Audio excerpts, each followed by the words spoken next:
से दिक्कत होती है, आवाज परेशान करती है, आवाज खौफ पैदा करती है, तो फिर आवाज उठाओ। यही काम शहीद अरशद शरीफ ने किया है, आवाज उठाई जुल्म के खिलाफ, जबर के खिलाफ और फस्तायत के खिलाफ, नाइंसाफी के खिलाफ बार बार आवाज उठाई। हालांकि उस वक्त जुल्म का लेवल ये नहीं था जो आज है। आप सोचिए कि जुल्म के उस लेवल पे अरशद शरीफ का आलम क्या था, और अगर आज कहीं वो हमारे बीच मौजूद हो तो जुल्म के इस लेवल पे अरशद शरीफ क्या करता। देखिए, मारने वालों ने तो मार दिया, पाकिस्तान में जमीन तंग की, सब पर ही मुकदमात कर दिए। कोई कहीं छुपा है, कोई कहीं भाग रहा है, कोई पहाड़ों में चढ़ गया, किसी ने गिरफ्तारी दे दी, कोई बाहर आ गया। ये अरशद शरीफ पाकिस्तान से बाहर कुछ मौत के खौफ से नहीं आया। मौत के खौफ से कोई नहीं भागता। जो आजादी के लिए लड़ रहा हो ना, उसको मौत का खौफ नहीं होता। जो अपने हक के लिए लड़ रहा हो उसे मौत का खौफ नहीं होता, उसे मौत का इंतजार होता। मसला क्या है? मेरी आवाज ना कुचली जाए। मैं इस लड़ाई में खुद को जीतता हुआ देखना चाहता हूं। इंशाअल्लाह मुझे और मेरे लोगों को रुसवा ना किया जाए, जिल्लत से बचने की कोशिश की जाए। पहले पाकिस्तान की सरजमीन तंग कर दी, फिर वो दुबई में गया, वहां से निकलवाया, और फिर एकदम वो जीते जाते आदमी को लाश में बना दिया। लेकिन वो अरशद शरीफ को मार पाए। बस एक जिस्म में से उन्होंने जान निकाल दी,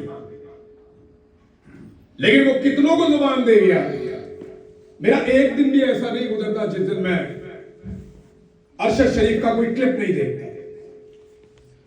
लोग रोज शेयर करते हैं, रोजाना हमें दिखाते हैं कि सुनो अरशद शरीफ। अरशद शरीफ के जाने के बाद जितनी उसकी आवाज गूंजी है, मेरे ख्याल में कोई और ऐसा नहीं पाकिस्तान में जिसकी इतनी आवाज गूंजी। शानदार काम करके गया, अपने हिस्से की लड़ाई वो लड़ कर गया है, और आज भी कहीं ना कहीं आपके अंदर, इनके अंदर, वो हर जगह पे कहीं ना कहीं किसी ना किसी महाज पे लड़ रहा है, और वो ये लड़ाई जीत रहा है। कैसे जीत रहा है? आपको कैसे पता चलता है कि आप लड़ाई जीत रहे हैं? आपको तब पता चलता है जब आपका मुखालिफ डरा हुआ होता है, बौखलाया हुआ होता है, इस्तिस्ना मांगता है, फिर आपको पता चलता है ये बुद्धिस्ट वाला कर गया।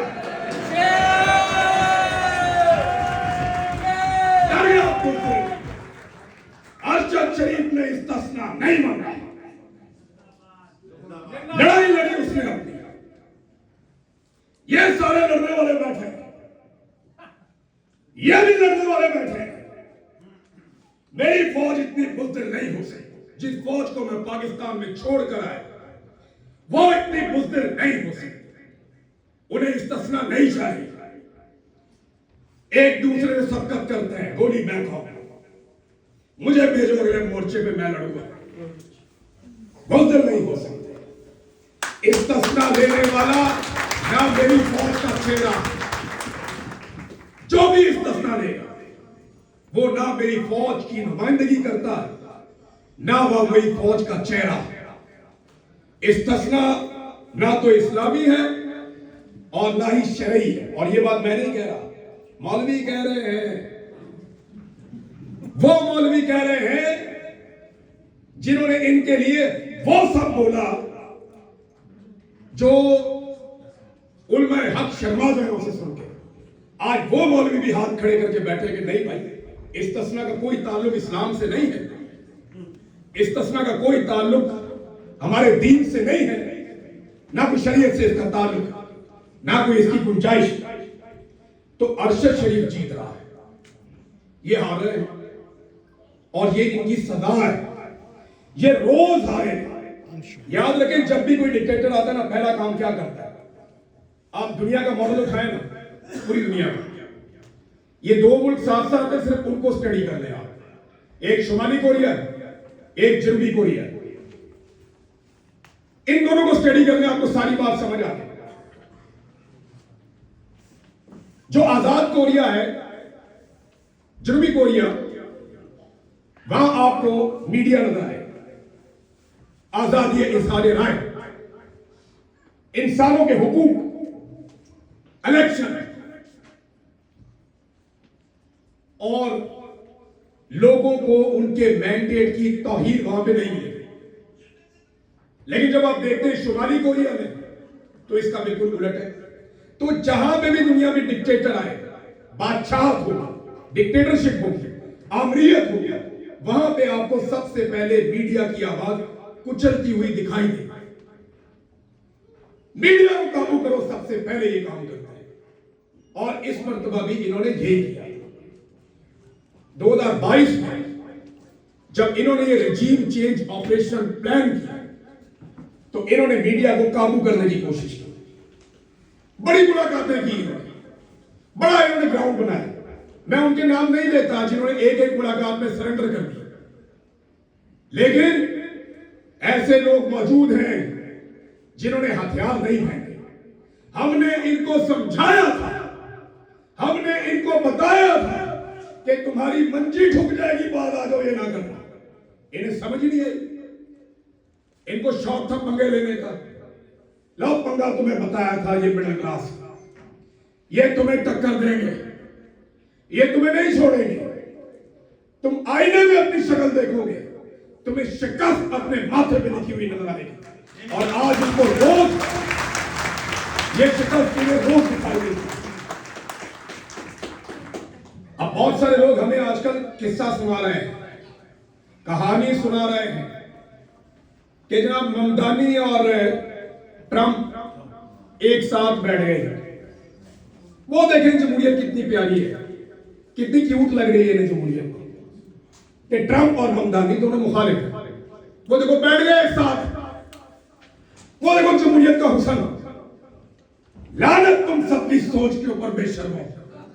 ममदानी का इलेक्शन चोरी किया वहां पे किसी ने? जरा अमेरिका में इलेक्शन चोरी करो ना, फिर बिठाओ उनको एक साथ, मैं देखता हूं कैसे बैठते हैं। पाकिस्तान में पाकिस्तान की मिलिट्री एस्टेब्लिशमेंट ने पूरा इलेक्शन चोरी किया, और फिर कहते हैं बैठो। और बेशर्मो, पहले पब्लिक का मैंडेट वापस करो। जहां इंसाफ होता है वहां पे लोग आपस में मिलकर बैठते हैं। पाकिस्तान की एस्टेब्लिशमेंट ने जो तलखियां पैदा कर दी हैं, उन तलखियों के बाद लोग अपना हक लिए बगैर कैसे बैठ जाए। देखिए, डोनाल्ड ट्रंप को अमेरिकन एस्टेब्लिशमेंट पसंद तो नहीं करती थी, वो इलेक्शन जीत गया, उन्होंने कहा जी मैंडेट का एहतराम करना, काम चल गया। इसीलिए अमेरिका सुपर पावर कहता है खुद को। ममदानी डोनाल्ड ट्रंप का दुश्मन, वो इलेक्शन जीत गया, ट्रंप ने तस्लीम किया उस इलेक्शन में, इसीलिए वो इकट्ठे बैठे। ये मुफ्ती मुनीब हमें बताता है, मैं पढ़ रहा था उसका लिखा हुआ, यार तू इतना बड़ा आलिम दीन है भाई, इतना बड़ा आलिम दीन है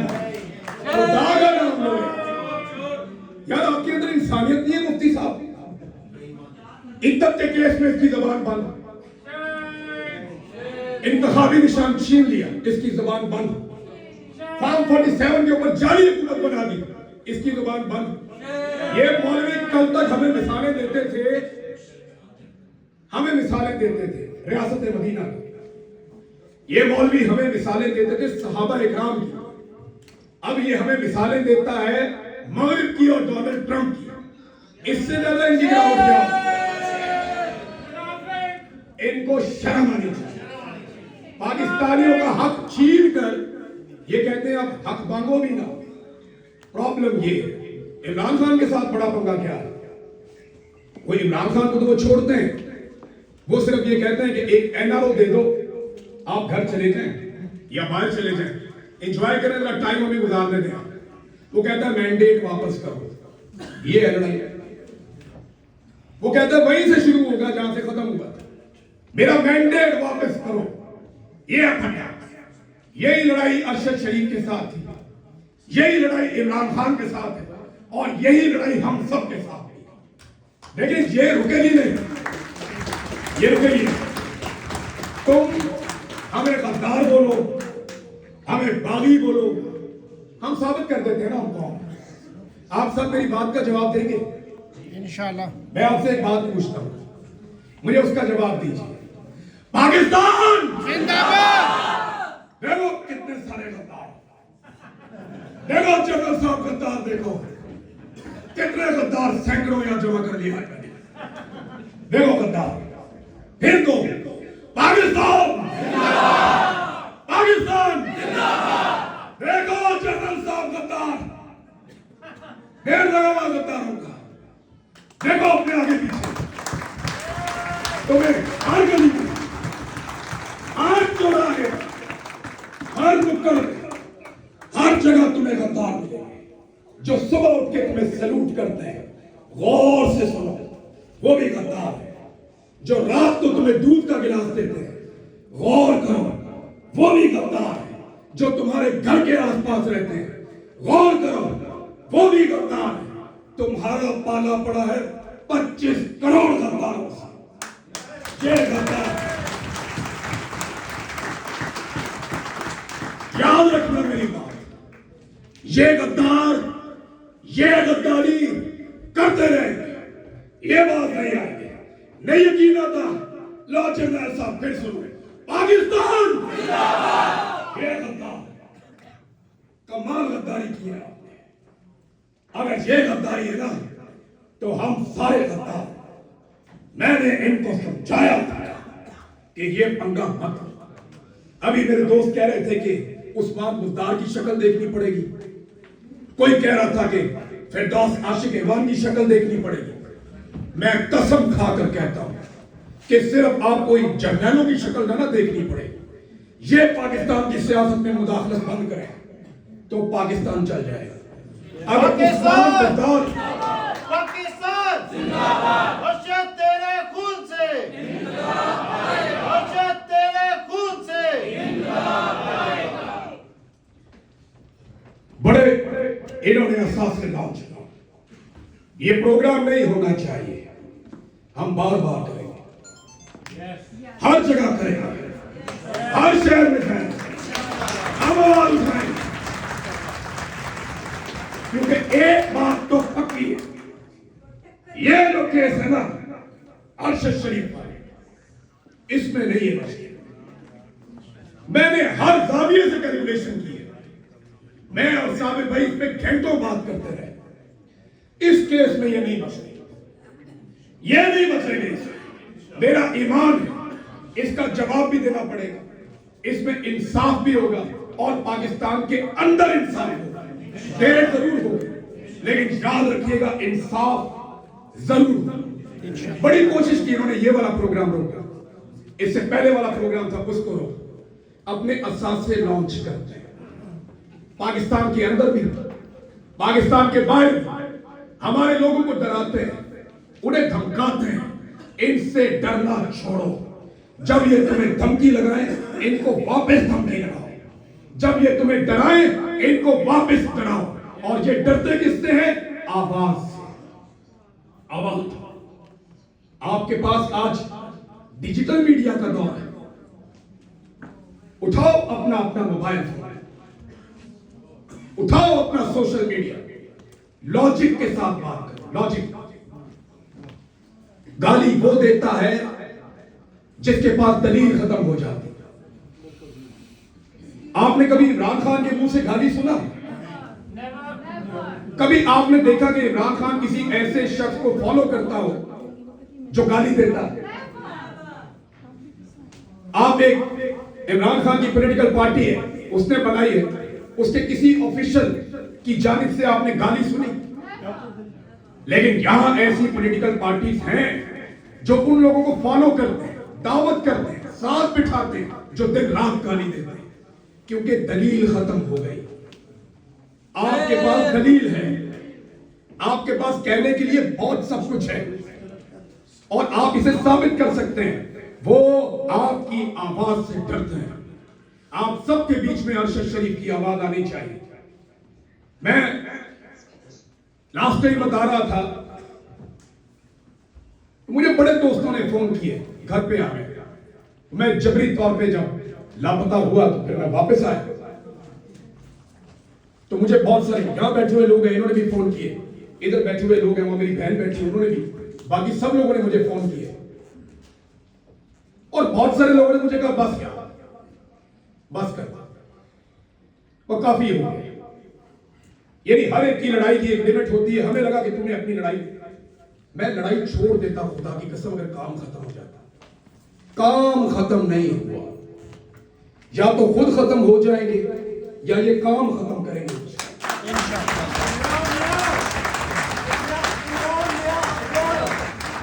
हमें इन पे हाथ पता कब डालना चाहिए था? हमें इनके गिरबान तब पकड़ने चाहिए थे जब इन्होंने हमारी मां फातिमा जिन्ना पे हाथ डाला। गलती हो गई, गलती हो गई, इन पे हाथ नहीं डाला।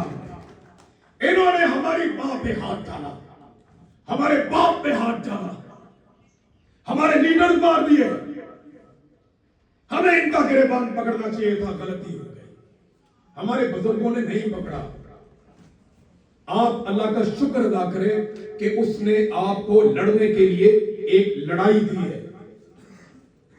आज आप जिस मुल्क में रहते हैं, यहां के लोगों के पास लड़ने के लिए वजह ही कोई नहीं, सब कुछ ठीक चल रहा है। कई नस्लों से लड़ने की वजह ही कोई नहीं। बहुत सारे और मुल्क, अभी मैं यूरोप गया था, वहां के लोग एक रूटीन की लाइफ गुजार रहे हैं, लड़ने की वजह ही कोई नहीं कई नस्लों से। लेकिन एक बात याद रखिएगा, इनके बुजुर्गों ने भी एक लड़ाई लड़ी थी। हर जगह पे एक लड़ाई होती और उस लड़ाई के बाद वो एक ऐसा ट्रैक पकड़ती है पूरी कौम कि फिर वो कौमों के अंदर आगे निकल गए। आज वो लड़ाई हमारे हिस्से में आई। हमें अल्लाह का शुक्र अदा करना चाहिए कि उसने हमें हमारी जिंदगी में लड़ने की वजह दी। उसने हमें लड़ने की वजह दी, उसने हमें लड़ने की हिम्मत दी। मैं नहीं लड़ सकता एक दिन भी, एक लम्हा भी। मैं मार नहीं खा सकता एक थप्पड़ भी। मेरा रब सब्र देता है, वो ताकत देता है, वो आपको हौसला देता है, वो आपको खड़ा रखता है और वही फतह का मालिक है और वही फतह देता है।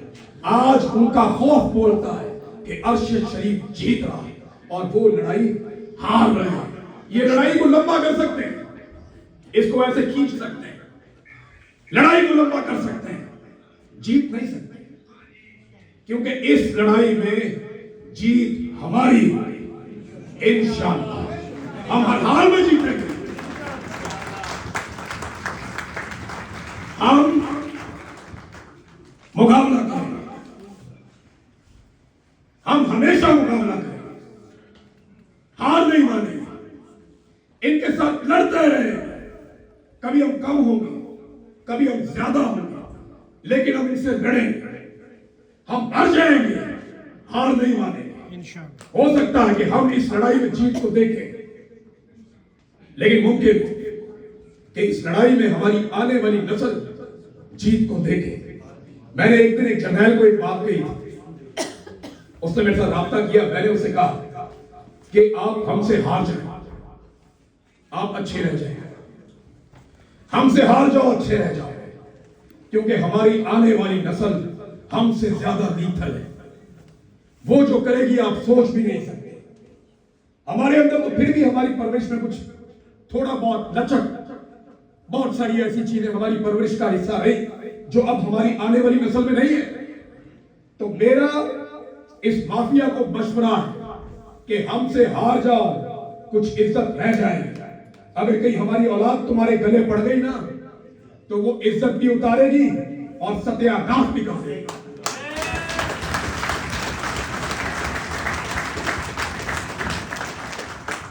एक चीज मैं, एक तो अरशद भाई का एक बड़ा शेर मैं जहां पे भी जा रहा हूं पढ़ के सुनाता हूं, और अरशद भाई की ये बात जब मैं करता हूं तो मुझे बड़ा हौसला मिलता है। मेरा बहुत थोड़ा ताल्लुक था अरशद शरीफ से, बहुत ही थोड़ा सा, 8 महीने का। ये कई सालों का ताल्लुक, लंबा दहाइयों तक ताल्लुक रहा। तो वो तकलीफ हम में से कोई महसूस नहीं कर सकता जो साबिर शाकिर साहब महसूस कर सकते हैं, जो अरशद शरीफ साहब की जो टीम जो उनके साथ थी वो महसूस कर सकते हैं, उनकी फैमिली, उनके बच्चे, उनकी अहलिया, उनकी वालदा इंसाफ ढूंढते ढूंढते दुनिया से चली गई। लेकिन क्या एक ही अदालत है? इस अदालत के जज ये सोचें कि तुमने एक मां को इंसाफ नहीं दिया और वो पहुंच गई बड़ी अदालत में, अब भुगतो, अब भुगतो, क्योंकि अब तुम उसे इंसाफ नहीं दे सकते। वो चली गई इस दुनिया से, उसने तुमसे इंसाफ मांगा था और तुमने उसे इंसाफ नहीं दिया। मैं गवाही दूंगा, ये सारे लोग रोज़े क़यामत गवाही देंगे। हम इन जजों को अल्लाह रब्बुल इज्जत के सामने कटहरे में खड़ा हुआ देखेंगे इंशाअल्लाह। इन्होंने इंसाफ नहीं दिया, लेकिन इंसाफ होगा, क्योंकि अरशद शरीफ ने कहा था कि इन्हीं अंधेरों का जिगर चीर कर नूर आएगा, इन अंधेरों का जिगर चीर कर नूर आएगा। तुम हो फिरौन तो मूसा भी जरूर आएगा।